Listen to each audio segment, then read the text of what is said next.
আজ আমাদের রান্না করেছে সম্পূর্ণ ফ্রেশ তরতাজা সব কিছু। পুঁই শাকটা তরতাজা এবং কি মাছটাও নদীর তরতাজা মাছ, এবং কি আমাদের আবের আম্মু বিলাতি ধনিয়া পাতা দিয়েছে, সেটাও তরতাজা। সমস্ত কিছু আজকে আমাদের তরতাজা রান্না হয়েছে।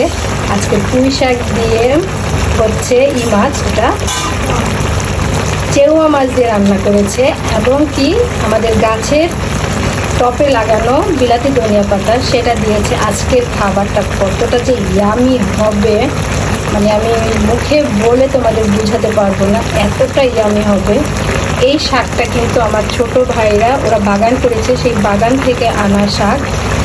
আমি সেই বাগানের ফুটেজটাও তোমাদের দেবো, এবং এই যে আজকে শাকটা রান্না করলাম সেই ফুটেজটাও দিলাম। আমার ছোটো ভাইরা কত সুন্দর একটা বাগান করেছে, সেই বাগানের শাক কতটা ইয়ামি টাটকা সব কিছু। আজকে ভেজাল মুক্ত খাবার, আজকে দুপুরে আমাদের খাবারটা হবে ভেজাল মুক্ত সার মুক্ত খাবার। খাবারটা কীরকম হয়েছে অবশ্যই কিন্তু সবাই কমেন্ট করে যাবে, কারণ আমরা ঢাকাতে এরকম ভেজাল মুক্ত খাবারটা খুব কম পাই। যদিও অল্প একটু পাই খুবই খুশি হয়ে যাই। আজকে আমি অনেকটাই খুশি। আমার এই রান্নাটা মানে মনে হচ্ছে যে খুবই ইয়ামি হবে, টেস্টি হবে।